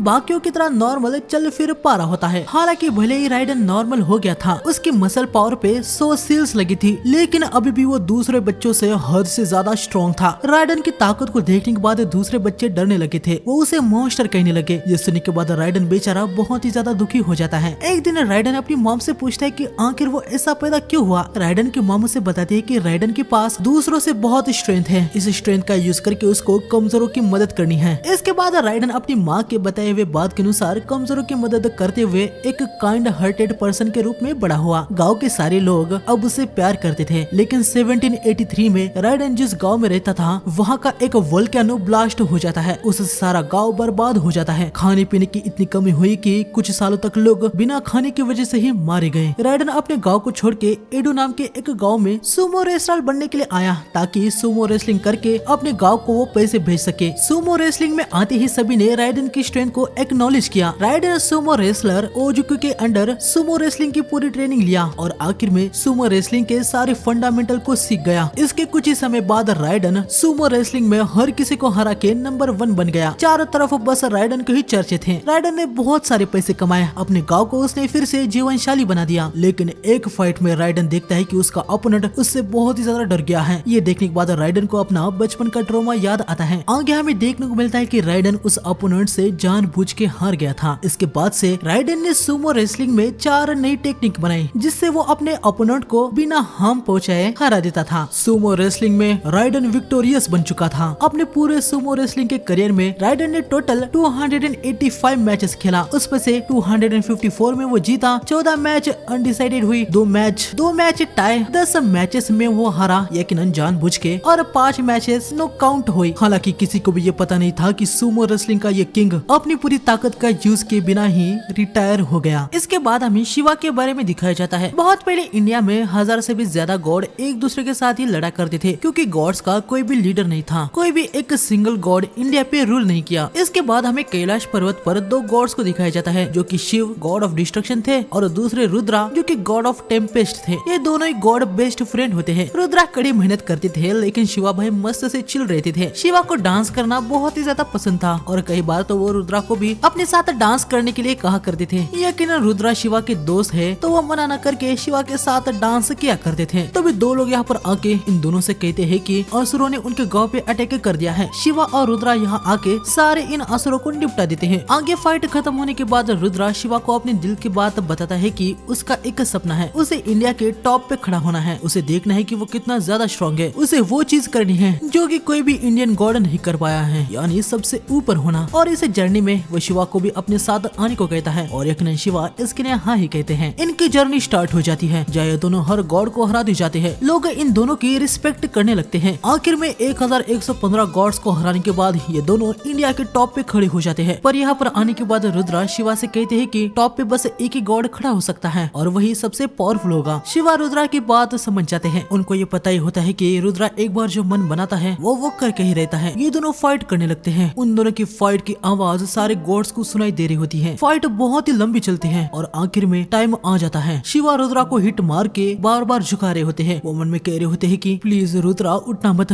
मैं ये और नहीं कर सकता। लेकिन शायद शिवा कितनी बार भी रुद्रा को हिट करते वो हर बार उठ जाता था। आखिर में शिवा जानबूझ के हार मान लेते हैं। लेकिन रुद्रा शिवा से कहते हैं कि वो हार मानते हैं। रुद्रा तुम ये क्यों कह रहे हो? शिवा अगर कोई तुमसे फाइट करता है तो तुम्हें भी फाइट खत्म होने तक अपनी पूरी जान लगा के उससे लड़ना होता है। शिवा वो तुम हो जो इंडिया के टॉप पे स्टैंड करेगा। नहीं रुद्रा, लेकिन ये तो तुम्हारा ड्रीम है ना। रुद्रा अपना ये ड्रीम शिवा को पास ऑन कर देता है। आखिर में शिवा भी रुद्रा की बात मान ही लेते हैं। रुद्रा ने जिन गॉड्स को हराया था उन सब का माइट वो शिवा को दे देता है और शिवा को गुड बाय कह के यहाँ से निकल जाता है। इसी तरह से शिवा गॉड्स के चीफ बन गए। यहाँ पर इन दोनों की फाइट स्टार्ट हो जाती है। फाइट शुरू होने से पहले राइडन अपनी सुमो सेरेमनी कर लेता है। राइडन बहुत ही तेजी से शिवा को एक किक मार के दूर कर देता है। इसके बाद वो शिवा को पंच मारने के लिए आ रहा होता है, लेकिन शिवा उसके पंच को रोक देते हैं। लेकिन राइडन अपने दूसरे हाथ से शिवा को पंच मार देता है और ये वो शिवा पे बहुत ही ज्यादा पावरफुल स्ट्राइक मारने जा रहा होता है, लेकिन शिवा उसे रोक देते हैं। शिवा राइडन के दो हाथ को पकड़ लेते हैं और अपने दूसरे दो हाथों से उसके सीने में पंच मार के उसे पीछे पटक देते हैं। राइडन समझ जाता है कि भाई वो शिवा से ऐसे ही नहीं लड़ पाएगा। हम देखते हैं कि राइडन अपनी 100 सील्स को अनसील करने लगता है। उसकी मसल्स बहुत ही ज्यादा बढ़ने लगती है। यकीनन नॉर्मली अगर राइडन ऐसा करता तो वो अपने मसल से ही मारा जाता, लेकिन राइडर के पास अभी थ्रूड है। 100 सील अनसील होने के बाद थ्रूड उनको नॉर्मलाइज कर रही होती है। अपनी पूरी लाइफ में आज पहली बार राइडन अपने फुल पावर के साथ लड़ने वाला होता है। राइडन शिवा पे अटैक कर देता है। शिवा अपने हाथों से उसके अटैक को रोकने लगते हैं, लेकिन अब राइडन का पंच बहुत ही ज्यादा पावरफुल था। शिवा पीछे होने लगते हैं। राइडन रुकता नहीं, वो तेजी से आके शिवा पे लगातार पंचेस करने लगता है। राइडन किकू ओची मोजी टेक्निक का यूज करके शिवा को नीचे पटक देता है। ये सब देखने के बाद राइडन के मास्टर बाकी सब सुमो रेसलर्स बहुत ही ज्यादा खुश हो रहे होते हैं। राइडन शिवा के सर को पकड़ लेता है। वो अपने सर से शिवा के सर को टक्कर मारने वाला होता है, लेकिन शिवा ही राइडन के सर को टक्कर मार देते हैं, जिससे राइडन के सर से खून निकलने लगता है। आगे शिवा राइडन को पाम मार के उसके सर पर पंच भी मार देते हैं, जिससे राइडन पीछे हो जाता है। अभी शिवा रुकते नहीं, वो तेजी से आके राइडन पे लगातार पंचेस करने लगते हैं। बहुत सारे स्ट्राइक खाने के बाद राइडन झुक जाता है, लेकिन तभी राइडन शिवा के एक हाथ को पकड़ लेता है। राइडन अपनी मसल्स को अपनी हाथों में ला के शिवा के हाथ को तोड़ने लगता है। शिवा किक मार के राइडन को दूर कर देते हैं, लेकिन हम देखते हैं कि शिवा का हाथ बहुत ही ज्यादा इंजर्ड हो चुका था। सारे ह्यूमंस बहुत ही ज्यादा खुश हो गए होते हैं। सभी राइडन को चेयर अप कर रहे थे, लेकिन सारे इंडियन गॉड को शिवा पे यकीन था कि वो इतनी आसानी से नहीं हारेंगे। वह सभी शिवा को चेयर अप करने लगते हैं। उनकी आवाज सुनने के बाद शिवा में फिर से जोश आ जाता है। शिवा राइडन पे अटैक करने आ जाते हैं, लेकिन एक हाथ क्रश होने की वजह से अभी वो अपने अटैक को परफेक्टली लैंड नहीं कर पा रहे थे। राइडन शिवा के मुंह पे पंच मारता है, लेकिन शिवा तुरंत से राइडन को पंच कर देते हैं, जो कि राइडन अपने हाथों से रोक रहा था। लेकिन राइडन देखता है कि भाई शिवा का पंच अभी हद से ज्यादा ही स्ट्रॉन्ग हो चुका है। शिवा आके राइडन पे एक स्ट्राइक मार देते हैं। इसके बाद वो राइडन के सर को अपने सर से जोर से टक्कर मारने लगते हैं। हम देखते कि रुद्रा भी यहाँ पर शिवा के मैच देखने के लिए आया होता है। यहाँ पर हम देखते कि शिवा अपने वार डांस को करने लगते हैं। इसका यूज करके उन्होंने बहुत सारे गॉड्स को हरा दिया था। अभी शिवा की स्पीड बहुत ही ज्यादा बढ़ गई होती है। वो बहुत ही तेजी से राइडन की चारों तरफ से लगातार पंचेस करने लगते हैं, लेकिन तभी राइडन अपनी मसल्स को अपने हाथों में लाके शिवा के इन अटैक को ब्लॉक करने लगता है। वो शिवा से कहता है कि वो उनके सारे अटैक को झेलेगा। शिवा के अंदर से फायर आने लगती है। शिवा अभी अपने पैर से राइडन के हाथों को नीचे कर देते हैं। इसके बाद वो जंप लगा के राइडन के एक साइड को पूरा जला देते हैं, लेकिन फिर भी राइडन यहाँ पर स्माइल करता है। अभी तक राइडन अपनी पूरी पावर के साथ नहीं लड़ रहा था। राइडन अभी अपने एक बहुत ही ज्यादा powerful Sumo technique open palm thrust का यूज करने लगता है। पहले राइडन अपनी मसल्स की पूरी ताकत को अपने पैरों में लाके एक जंप लगाता है और शिवा के पास आने के बाद वो तुरंत ही सारी मसल्स की पावर को अपने हाथ में लाके शिवा पे अटैक कर देता है। हम देखते हैं कि ये अटैक बहुत ही ज्यादा पावरफुल था। इससे शिवा के दो हाथ टूट जाते हैं। सारे गॉड्स राइडन की पावर देखने के बाद बहुत ही ज्यादा हैरान हो चुके थे। यहाँ हम देखते हैं कि शिवा उठ जाते हैं। तभी राइडन की बॉडी के अंदर मसल फटने की आवाज आने लगती है। राइडन को बहुत ही ज्यादा पेन हो रहा होता है। राइडन ने जो अभी टेक्निक का यूज किया था, इससे उसकी मसल्स बहुत ही तेजी से मूव होती है। इससे राइडन के बॉडी पे भयंकर स्ट्रेन पड़ रहा होता होता है। थ्रूड का super muscular exoskeleton Sumo belt की वजह से राइडन अभी मुश्किल से खड़ा हो रहा था। अगर थ्रूड नहीं होती तो राइडन के अंदर के मसल्स पूरे फट जाते और उसकी बॉडी डिस्ट्रॉय हो जाती। थ्रूड के होने के बाद भी दर्द कोई मामूली नहीं था। यह हैरानी की बात है कि राइडन अपने पैरों पे खड़ा है। राइडन थ्रूड से कहता है कि वो उसके मसल्स को और भी ज्यादा तेजी से मूव करे। थ्रूड कहती है कि क्या राइडन पागल हो गया है क्या? अगर वो ऐसा करती है तो राइडन के बॉडी के टुकड़े भी हो सकते हैं। राइडन को भी इसके बारे में पता था, लेकिन वो कहता है कि चाहे कुछ भी हो, वो मरे या फिर उसके साथ जो भी हो, लेकिन इस बार वो अपने पूरे माइट के साथ सुमो करना चाहता है। इस आखिरी बैटल के लिए वो अपनी पूरी जान लगाना चाहता है। थ्रूड भी इसके लिए आखिरकार मानी जाती है। यहाँ शिवा देखते हैं कि रुद्रा भी यहाँ पर आया है। शिवा अपने चेस्ट में हाथ घुसाते हैं और कहते हैं कि उन्होंने भी इस पावर को कभी यूज नहीं किया। शिवा की बॉडी रेड हो जाती है, उनकी बॉडी से फायर आने लगता है। शिवा अपने टांडों का यूज करने लगते हैं। ये दोनों ही अब अपनी पूरी पावर के साथ लड़ने के लिए तैयार हो जाते हैं। दोनों फिर से भिड़ जाते हैं। लगातार एक दूसरे पे हिट लैंड करने के बाद फाइनली राइडन फिर से वो पाम वाली टेक्निक को यूज करने लगता है। वो अपनी सारी मसल पावर को हाथ में लाके शिवा पे अटैक कर देता है, लेकिन इस बार शिवा अपने पैर से उसके हाथ को डिस्ट्रॉय कर देते हैं। राइडन नीचे गिर रहा होता है, लेकिन वो अपने आप को संभाल लेता है। तुम्हारा शुक्रिया, तुम्हारी वजह से मैं अपने फुल माइट के साथ सुमो रेसलिंग कर पाया। मैंने अपनी सारी एनर्जी को यूज कर लिया है, मुझे अभी कोई भी रिग्रेट नहीं है। ये सुनने के बाद शिवा हैरान हो जाते हैं। राइडन थ्रूड से कह रहा होता है कि वो उसके बॉडी से निकल जाए। ऐसा करने से थ्रूड बच जाएगी, राइडन मारा जाएगा और ये मैच खत्म हो जाएगी। लेकिन थ्रूड कहती है कि उसने अपने आप से हमेशा ये प्रॉमिस किया था कि जिस इंसान से वो प्यार करेगी वो उसके साथ मरते दम तक रहेगी। थ्रूड की साइज की वजह से आज तक कोई भी इंसान उसे प्यार नहीं किया। राइडन वो पहला था जिसको उसे देखते ही प्यार हो गया था। राइडन शिवा से कहता है कि उनके साथ फाइट करके सच में उसे बहुत ही ज्यादा अच्छा लगा। सच में तुम कमाल के इंसान हो। शिवा राइडन को किक मार के खत्म कर देते हैं। आखिर तक भी तुम अपने घुटनों पे नहीं आए, मुझे तुम्हारा शुक्रगुजार करना चाहिए ह्यूमन। नहीं, मेरा मतलब राइडन। शिवा भी आखिर में राइडन को रिस्पेक्ट दिखा के यहाँ से निकल जाते हैं। राइडन और थ्रूड हमेशा के लिए खत्म हो जाते हैं और गॉड वर्सेस ह्यूमन के 5वें राउंड में गॉड्स की जीत हो जाती है। इसके बाद हमें रीडा हिल्डे को दिखाया जाता है। यकीनन सबके सामने वो अपने आप को स्ट्रॉन्ग दिखाती है, पर जब भी ह्यूमैनिटी की हार होती है रीडा हिल्डे बहुत ही ज्यादा इमोशनल हो जाती है। इसके बाद हमें ज्यूस और बुद्धा को दिखाया जाता है। जहाँ ज्यूस बुद्धा से कह रहे होते हैं कि नेक्स्ट मैच में गॉड की तरफ से बुद्धा लड़े। बुद्धा ज्यूस को गले लगाते हुए कह रहे होते हैं कि तुम एंजॉय करोगे। आगे रैग्नारॉक की 6th बैटल अनाउंस हो जाती है। हेमडाल सबको बताता है कि गॉड की तरफ से बुद्धा है। ये सुनने के बाद सारे ह्यूमन बहुत ही ज्यादा हैरान हो जाते हैं कि अब बुद्धा भी उनके खिलाफ लड़ेंगे। लेकिन यहाँ पर एरेना में आने के बाद बुद्धा हेमडाल के हॉर्न को लेके अनाउंस करते हैं कि वो ह्यूमैनिटी की तरफ से लड़ेंगे। ये सुनने के बाद यकीनन सारे गॉड बुद्धा पे बहुत ही ज्यादा गुस्सा हो जाते हैं। बुद्धा हेमडाल के हॉर्न को तोड़ देते हैं और कहते हैं कि अगर गॉड्स ह्यूमैनिटी को नहीं बचा सकते तो वो बचाएंगे और कोई भी उनके रास्ते में आएगा तो वो उसको खत्म कर देंगे। गोलिया पूरी तरीके से हैरान थी कि भाई बुद्धा ह्यूमैनिटी की तरफ से लड़ रहे हैं। वो इसके बारे में रीडा हिल्डे से पूछती है, लेकिन गोल देखती है कि रीडा हिल्डे तो बिल्कुल भी हैरान नहीं थी। ये देख के गोल समझ जाती है कि रीडा हिल्डे को ऑलरेडी पता था कि बुद्धा ह्यूमंस की साइड से लड़ेंगे। मैच स्टार्ट होने से पहले बुद्धा रीडा हिल्डे से मिले थे और उन्होंने उसे कहा था कि वो ह्यूमैनिटी की साइड से लड़ने वाले हैं। रैग्नारॉक शुरू होने से पहले ही रीडा हिल्डे ने बुद्धा से समाधान टेक्निक सीख ली थी। इससे बुद्धा समझ गई थी कि रीडा हिल्डे बहुत ही पहले से रैग्नारॉक की तैयारी कर रही है। रीडा हिल्डे भी जानती थी कि पूरे वैल्हला में गॉड्स को सबसे ज्यादा हेट कोई और नहीं बल्कि बुद्धा ही करते हैं, इसलिए उसे यकीन था कि बुद्धा ह्यूमैनिटी की साइड से ही लड़ेंगे। रीडा हिल्डे यहाँ पर गोल को बताती है कि बुद्धा किसी से ऑर्डर नहीं लेते। पूरे हेवन और अर्थ में वो अपने अलावा किसी और की नहीं सुनते। यहाँ एरेना में ज्यूस आता है। यकीनन उसको बुद्धा पे बहुत ही ज्यादा गुस्सा आया था, लेकिन रैग्नारॉक के रूल के हिसाब से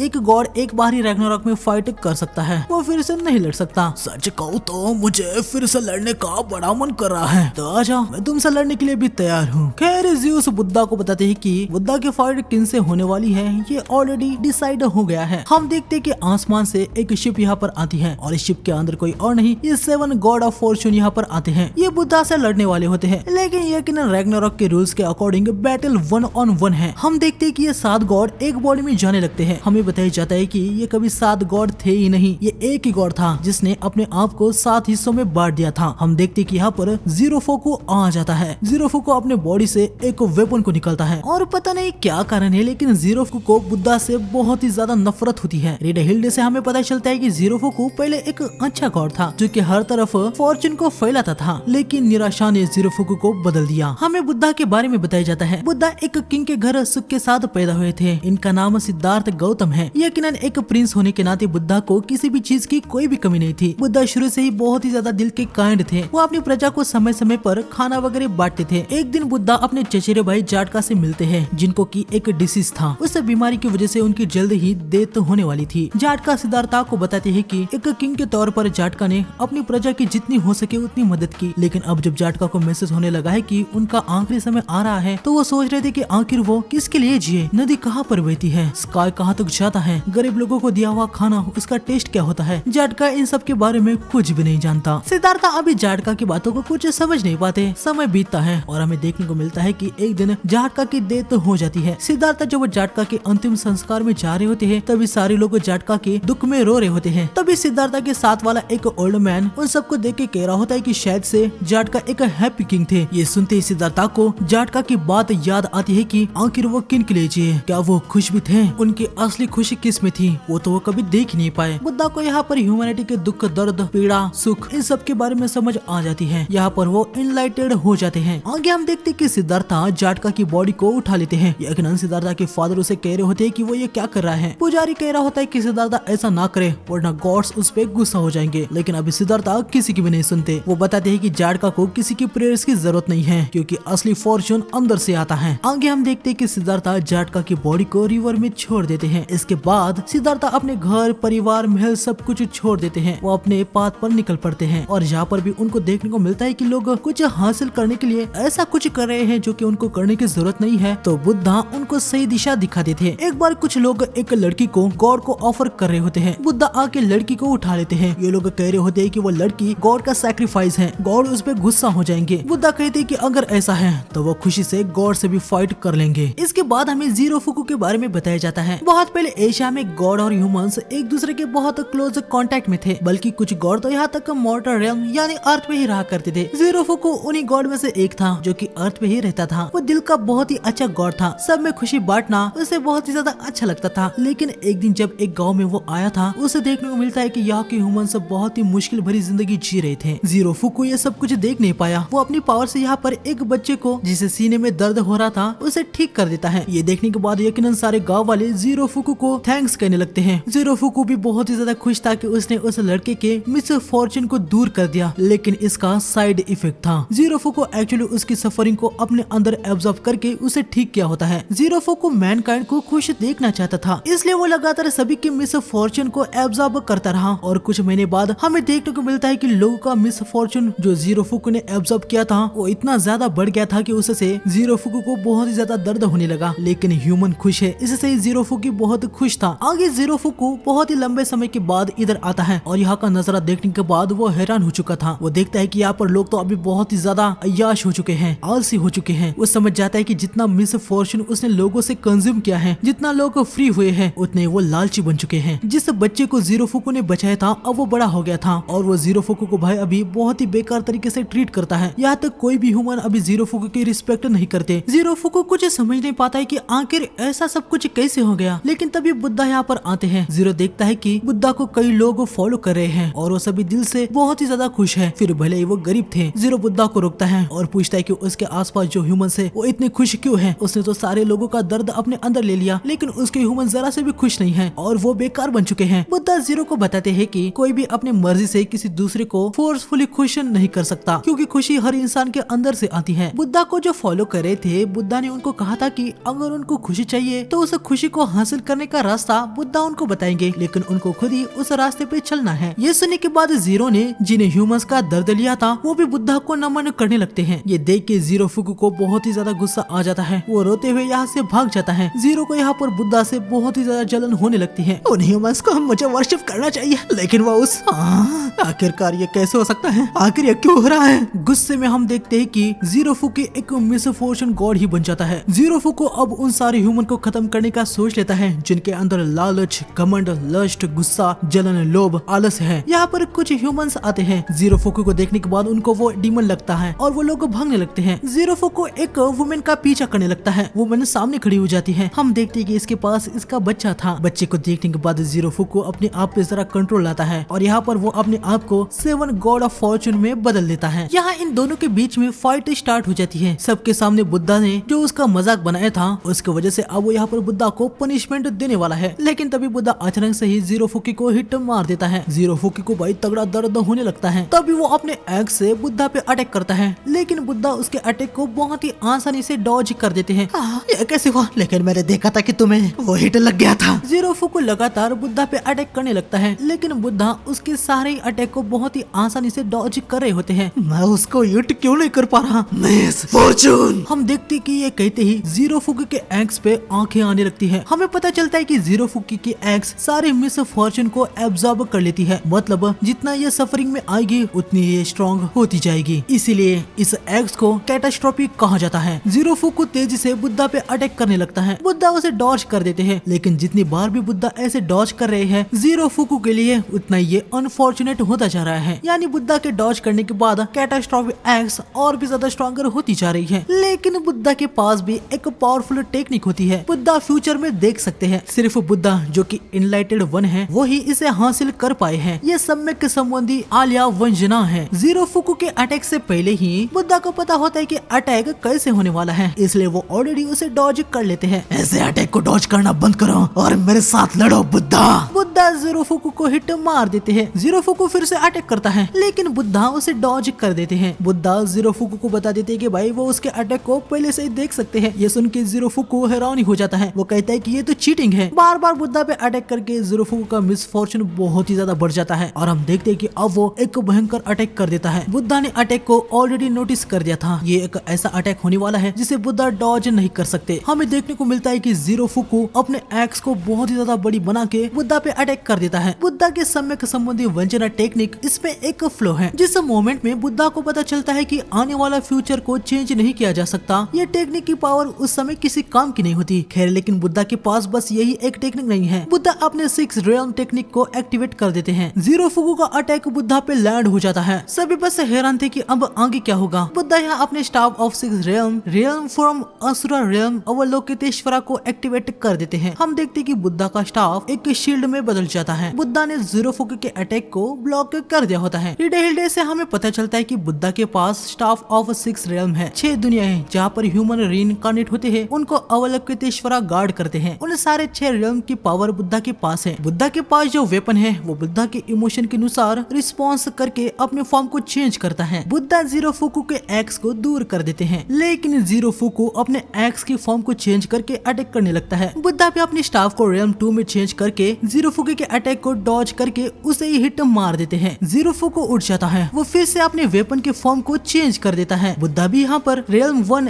एक्स ऑफ लोकापाला का यूज करते हैं। ये दोनों फिर से भिड़ जाते हैं, लेकिन यकीनन फोरसाइट की वजह से बुद्धा जीरो फुकू के सारे ही अटैक को डॉज करके उसे ही स्लैश मार देते हैं। जीरो फुकू का मिसफॉर्चून और भी ज्यादा बढ़ जाता है। उसका वेपन फिर से चेंज हो जाता है। जीरो फुकू अटैक कर देता है। बुद्धा रियल्म 3 के वेपन का यूज करके जीरो फुकू के वेपन को डिस्ट्रॉय करने लगते हैं और आखिर में हम देखते हैं कि जीरो फुकू की एक्स पहले फॉर्म में आ जाती है। सारे ह्यूमंस बुद्धा को चेयर अप कर रहे होते हैं। यहाँ तक गॉड्स को भी बुद्धा भाई बहुत ही ज्यादा ओपी लग रहे होते हैं। बुद्धा के लिए लोगों की चेयर अप सुनने के बाद जीरो फुकू को बहुत ही ज्यादा गुस्सा आ रहा होता है। वो कह रहा होता है कि आखिर कोई उस पे ध्यान क्यों नहीं देता। तभी बुद्धा जीरो फुकू से कहते हैं कि हम अपने आप के लॉर्ड होते हैं, हमें अपने आप से प्यार करना चाहिए। लेकिन जीरो फुकू को बुद्धा की बात बिल्कुल बकवास लगती है। वो फिर से बुद्धा पे अटैक करता है। बुद्धा उसे कहते हैं कि जीरो फुकू उसे काफी पसंद आया। ये सुनने के बाद जीरो फुकू बहुत ही हैरानी हो जाता है। मैं तुम्हें अच्छा लगा, हमें अपने आप से प्यार करना चाहिए, क्या बकवास है। तभी बुद्धा को देखने के बाद जीरो फुकू समझ जाता है कि भाई वो बुद्धा की तरह बनना चाहता था। वो चाहता था कि सभी उसे प्यार करे। हम देखते हैं कि कैटास्ट्रोफी यहाँ पर खत्म हो जाती है। बुद्धा भी अपने वेपन को फेंक देते हैं और कहते हैं कि अब वो फिस्ट से फाइट करेंगे। ये दोनों एक दूसरे पे काफी पंचे से ब्लॉक करते हैं। हम देखते हैं कि फाइनली जो खुशी जीरो फुकू को चाहिए थी वो उसे मिल जाती है। अभी वो बहुत ही ज्यादा खुश था। बुद्धा जीरो फुकू को एक पंच मार देते हैं। हम देखते हैं कि वो नीचे गिर जाता है। आगे जीरो फुकू के अंदर से वो सारा मिसफॉर्चून निकल जाता है। जीरो फुकू बहुत ही ज्यादा खुश होता है। वो कहता है कि मैं फिर से यकीन करूंगा, मैं अपने आप से प्यार करना सीखूंगा। लेकिन तभी हम देखते हैं कि जीरो फुकू के पास जो हॉर्न होते हैं वो उसके सर में घुस जाते हैं। इसके बाद हम देखते हैं कि जीरो फुकू के अंदर से तो ड्रैगन्स निकलते हैं और उसको घेर लेते हैं। आगे यहाँ पर एक एग जैसी चीज में से कोई बाहर आता है। बुद्धा पैनिक हो गए होते हैं। वो पीछे हट जाते हैं। इस मोमेंट में बुद्धा को कोई भी फ्यूचर नहीं दिख रहा था। किसी को भी पता नहीं था कि आखिर ये कौन है, कौन हो तुम और जीरो फुकू कहाँ पर है। वो जा चुका है, अब वो इस दुनिया में पे भी नहीं है। मेरा नाम पापियस है। अच्छा, तो तुम्हें क्या चाहिए? मुझे खुद भी नहीं पता, लेकिन मैं अपनी पावर को ट्राई करना चाहता हूँ। यहाँ पर किसी को भी पता नहीं था कि ये आखिर पापियस कौन है। तभी यहाँ पर हेडिस आता है। वो सबको बताता है कि पापियस हेलहेम का एक डीमन है। सारे माइथोलॉजीज में दुनिया 3 प्लेन से बनी है। पहला गॉड्स और सोल्स की दुनिया वेलहेला, क्रिएचर और ह्यूमंस की दुनिया मिडगार्ड यानी अर्थ, और आखिर में हेल्स जो डीमन और अंडरग्राउंड से जाना जाता है। हेलहेम में एक एंशिएंट कहानी है। जब सबसे ब्राइटेस्ट लाइट सबसे डार्केस्ट शैडो से मिलती है तो हेल के हॉर्न्स एक इटर्नल डार्कनेस को जन्म देंगे जिसे the devil king of sixth heaven Papiyas कहा जाता है। यहाँ तक मैंने खुद भी इसे पहले कभी भी नहीं देखा। खैर मैं यहाँ पर ये सोच रहा हूँ कि वेलहला का गॉड पापियस कैसे बन गया। यहाँ पापियस बुद्धा पे अटैक कर देता है। बुद्धा उसके अटैक को ब्लॉक कर देते हैं। इसके बाद पापियस लगातार बुद्धा पे अटैक करने लगता है। बुद्धा उनको ब्लॉक करे होते हैं। पापियस के अंदर से कोई भी लाइट नहीं थी, वो पूरा डार्कनेस था। इसकी वजह से बुद्धा उसके फ्यूचर को नहीं देख पा रहे होते। रीडहिल्डे से हमें पता चलता है कि बुद्धा की सम्यक संबंधी आलिया व्यंजना सोल्स के फ्लक्चुएशन को देख सकती है। सोल के ग्लो को देखने के बाद बुद्धा उसके फ्यूचर में होने वाले मूव को देख लेते हैं, लेकिन पापियस की सोल में एक कतरा भी लाइट नहीं होती, तो बुद्धा उनके फ्यूचर के मूव को नहीं देख पा रहे होते हैं। यहाँ पर इन दोनों के बीच में बहुत ही ज्यादा स्ट्राइक्स होती हैं। आगे हम देखते हैं कि बुद्धा पापियस को किक मार के पीछे आ जाते हैं। पापियस अभी अपनी फुल पावर के साथ लड़ने का सोच लेता है। वो पैंडामोनियम का यूज करके बुद्धा पे अटैक कर देता है। बुद्धा अपने स्टाफ को 6 रेल्म शील्ड में कन्वर्ट कर लेते हैं, लेकिन हम देखते हैं कि पापियस का अटैक बहुत ही ज्यादा पावरफुल था। वो बुद्धा की शील्ड को तोड़ देता है। बुद्धा बच गए थे, लेकिन उनकी आंख डिस्ट्रॉय हो जाती है। तो भी आगे हम देखते हैं कि पापियस अपने हाथ को वेपन में चेंज करके बुद्धा पे अटैक कर देता है। बुद्धा वेपन को चेंज करके उसके अटैक को ब्लॉक करने लगते हैं। दोनों के बीच में लगातार बहुत सारी स्ट्राइक्स होने लगती है, लेकिन हम देखते हैं कि पापियस बुद्धा को ओवर पावर कर रहा होता है। पापियस की पावर को देखने के बाद एरिस बहुत ही ज्यादा हैरान हो जाता है। एरिस बताता है कि पापियस बहुत ही ज्यादा पावरफुल है। उसने आधे हेलहेम को डिस्ट्रॉय कर दिया था। कोई नॉर्मल गॉड उसके सामने टिक नहीं सकता। ये सुन के एरिस तो भाई और भी ज्यादा हैरान हो जाता है। लेकिन तभी हेडिस बताते हैं कि आधे हेलहेम को डिस्ट्रॉय करने के बाद अचानक से ही पापियस गायब हो गया था। ये तब की बात थी जब हेडिस हेलहेम पे रूल नहीं किया करता था। हेडिस को लगता था कि ये सब बस एक कहानी है। तो आखिरकार पापियस यहाँ पर कर क्या रहा है? इसका बस एक ही कारण हो सकता है जो मैं समझ पा रहा हूँ। किसी ने पापियस के फ्रेगमेंट को ऑब्टेन किया, उसे किसी मेथड से कल्टीवेट किया और एक सीड की तरह बना दिया। उस सीड को उसने जीरो फुगी की बॉडी के अंदर प्लांट कर दिया। बस एक ही गॉड है जो ऐसा कर सकता है। हम देखते कि यह सब बिल्ज़ेबब ने अपने एंटरटेनमेंट के लिए किया था। बुद्धा पापियस के अटैक को काउंटर करके उस पर अटैक कर देते हैं, लेकिन पापियस उसे डॉज करके बुद्धा के पैर पर स्लैश मार देते हैं। बुद्धा पीछे हो जाते हैं। हमारी फाइट यहाँ पर खत्म हो जाती है। तुम बहुत ही ज्यादा कमजोर हो, अपने जजमेंट को एक्सेप्ट करो। तुम अभी भी उस जजमेंट का रोना लगाए बैठे हो। हाँ जीरो फुकू, तुम वहाँ पर कहीं पे हो, है ना?